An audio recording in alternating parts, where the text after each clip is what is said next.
Well done. Great presentations. Thank you very much. If our other panelists want to join us on the stage.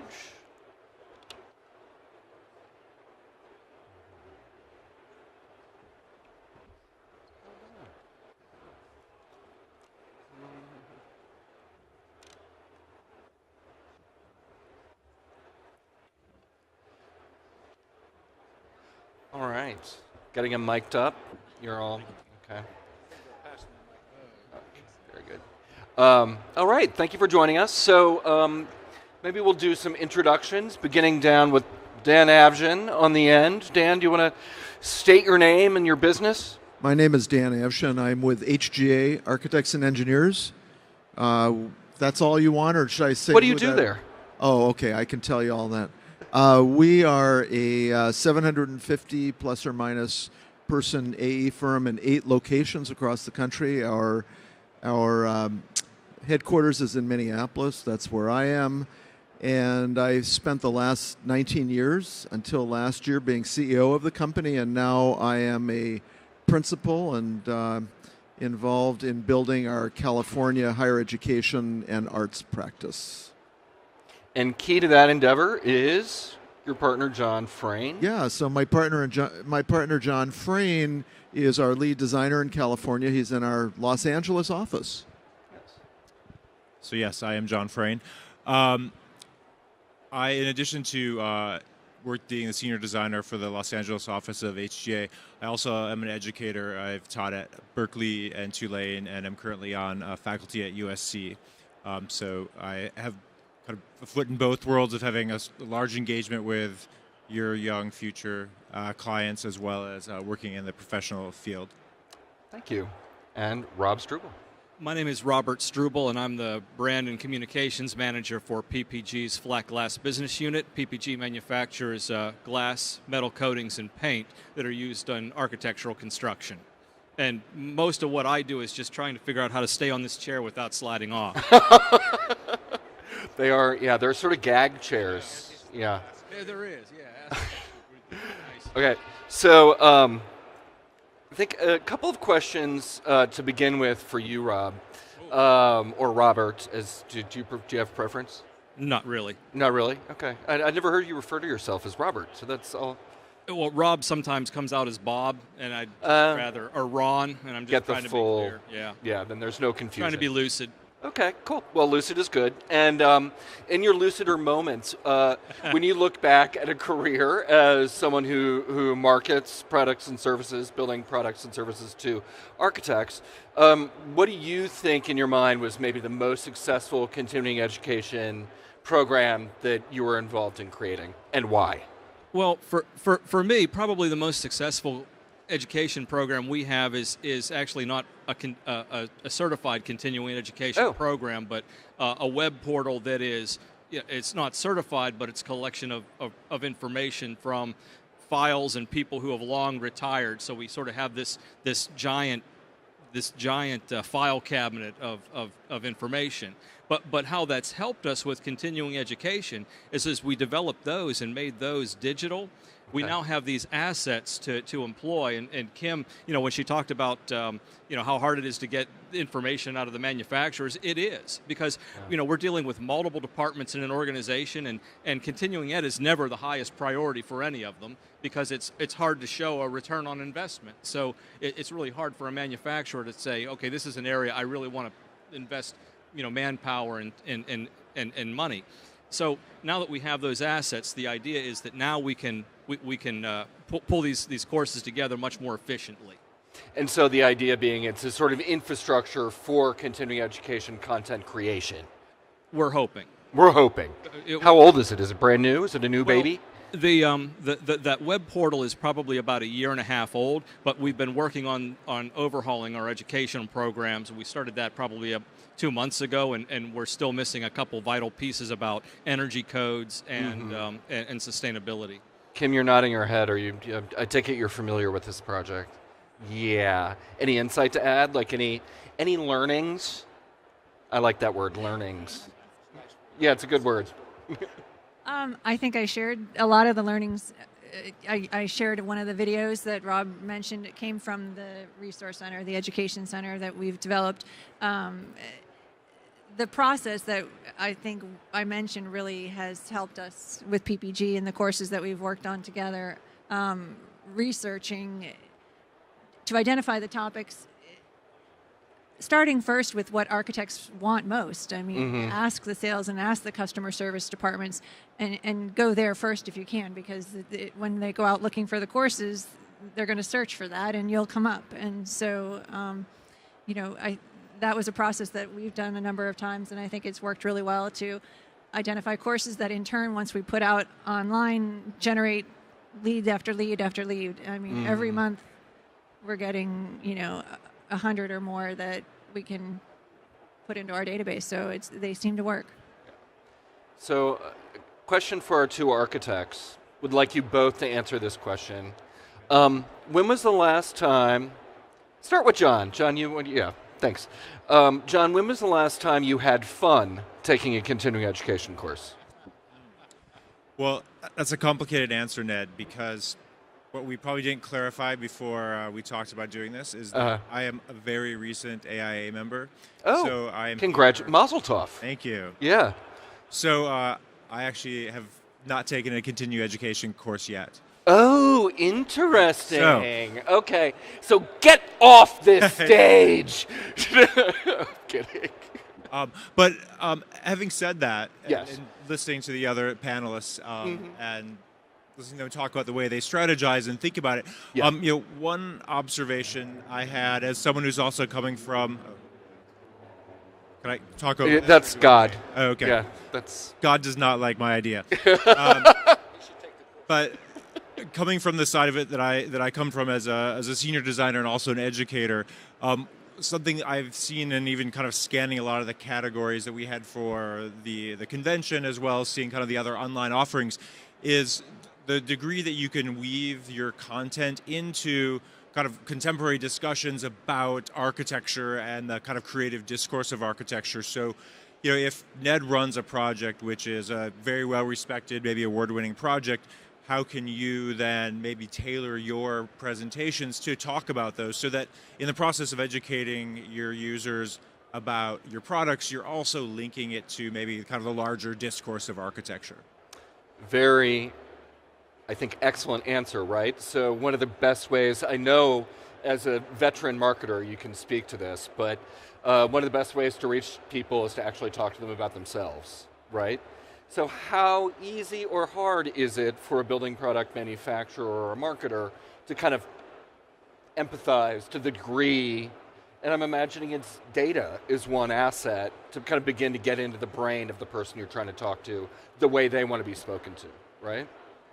Yeah.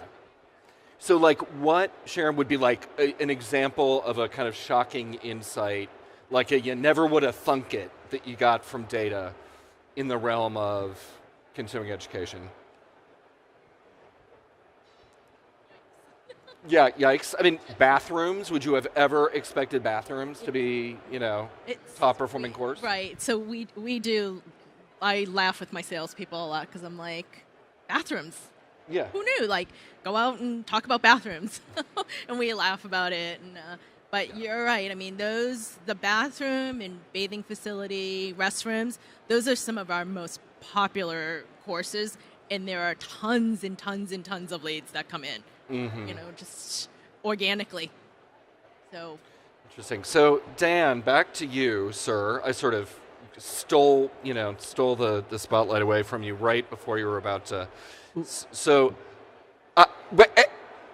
So my question for you is maybe a little simpler, which is, Arnie spoke about different media, ways to reach people. Sharon spoke about that.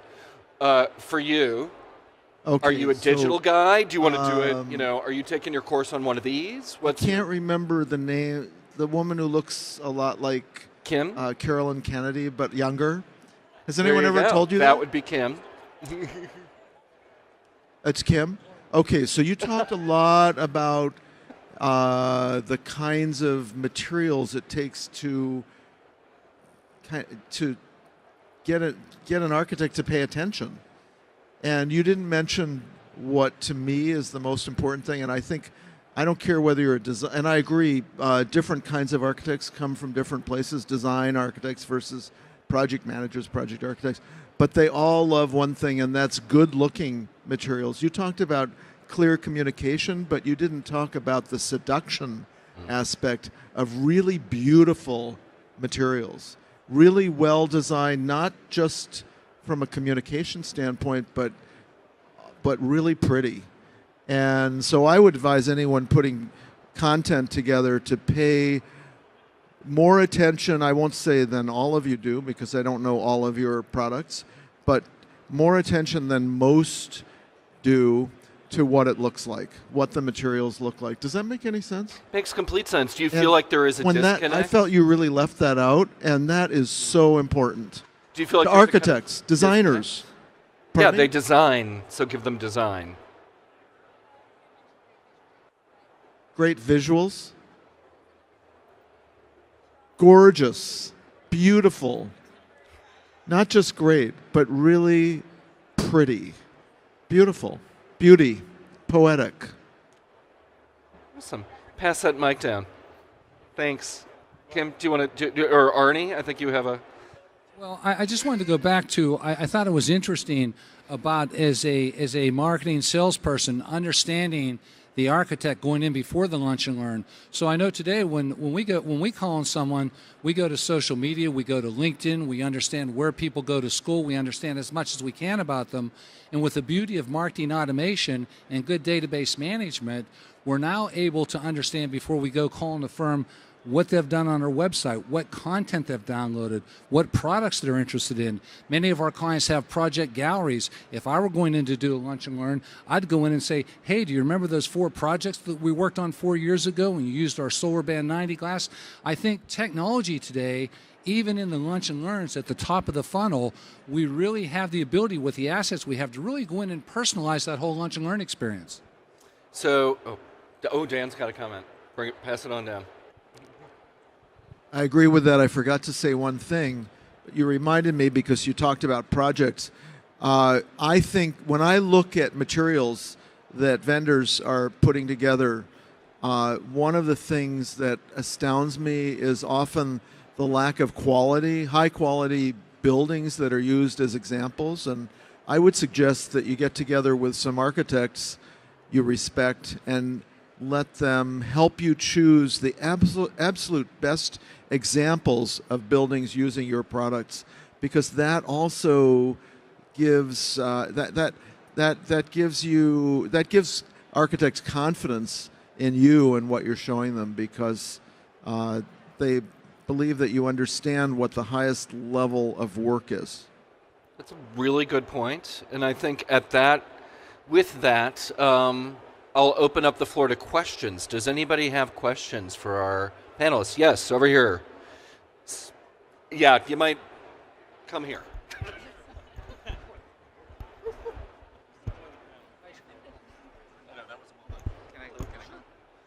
Hi everybody, Anthony Goodings, building product manufacturer from Wisconsin, R&B Wagner Companies. And my question has to do with a couple of things. Number one, it sounds like the kitchen got misplaced in the bathroom because it was a higher number up here than it was on the bathroom. I mean, on the kitchen. I didn't see the kitchen up there because people like hanging out in kitchens. And commercial buildings are putting a lot of kitchen into there because they want to keep their employees happy. And we're doing that. So I don't know, just a thought. And the other thing about quality of products, that's a constant theme across all the architectural community, is the quality of products. What we're finding is what drives that typically, and you can tell me yes or no, is the life of the building. What is the life of the building that you're building towards? Is it a government building that needs to be there for 100 years, 80 years? Is it a commercial building that's a 50-year life, or is it a 10-year life building? And I think that drives the quality of selection, product selection. Isn't that true, or is that not true? I mean, just wanted to clarify. I'm not sure. It's a little hard to hear for some reason, that speaker up here. But I think you were asking, what drives quality in a building? Isn't it you're designing for a certain timeline? Yeah. Well, I think maybe I'd answer it in two ways. There are quality through two lenses, and one lens of quality is quality as in sort of maybe high cost, high manufacturing value, and so something that maybe lasts 100 years, there probably is a higher manufacturing value to it, which means it's a higher cost to whoever's making it. Yeah. But then I would also say that there's the question of quality just in terms of aesthetics, so maybe aping a little bit of what my partner said, that there's very cheap, or there's very inexpensive sinks that are beautiful still, right? And then there's sinks that we'll see that you're like, really? They're trying to sell that sink still in this ad? Yeah. I see. And so it's twofold, and I think it's going back to the comment of knowing your audience, understanding if you are marketing to a GSA project, and so therefore you have to be showing a beautiful sink that will also last 100 years. Yes. That's one thing. If it's maybe for a higher turnover venue, then it still needs to be a beautiful product you're showing, even though the price point may be half what the other one is. Point taken. I mean, we always get challenged with our quality because our company's been around since 1850. As a company producing products in the Vision 5720. And it's high quality American-made products. And we always get challenged with a cheaper outcome. I mean, there's cheaper product being produced. And it's difficult for us. And our customer base is telling us, do not go downstream. We want you to stay in the mid and the upper end of the marketplace. So it's a challenge. And quality, I agree with you, is important. So thanks for the opportunity to respond.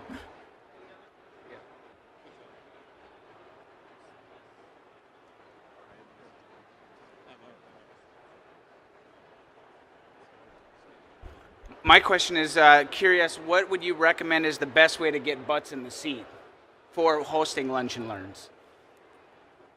To get the people really wanting to be there when you're setting it up.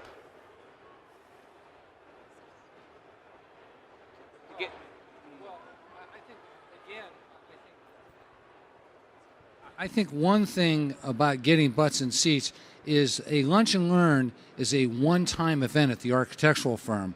So what we need to do is we need to garner a relationship with that firm on an ongoing basis, and in some sense the Lunch and Learn can be where we put a stake in the sand to come in and talk to them about something. I think it's really hard if you're not in constant communication with the firm and with the members of the firm to just one day send an invitation and think you're going to get people there. So I think it's a process, and Lunch and Learn is just one of the steps in the relationship building process.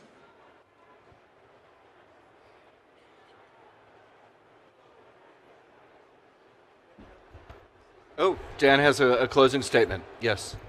Well, a statement. You didn't ask me what I liked most about what my best continuing ed experience has been. And I just wanted to put in a plug, which I think a lot of people.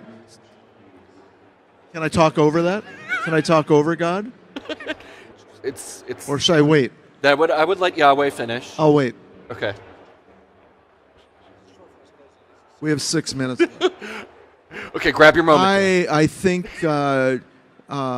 short shrift is given to the seminars that actually happen on the convention floor. My favorite ones are the ones in the little glass rooms. And I don't think a lot of architects know about those. You know, they think you have to go into those dark classrooms or meeting rooms. And I like the ones here because you can kind of roam around and look at stuff and just duck into one of those. You can leave if it's boring. Go look at some more booths. But seriously, I think those are interesting. And I would encourage those of you who do those programs, again, to focus a little bit more on the visuals. There's a PowerPoint, and make sure that they're really seductive and beautiful at the same time they're informative.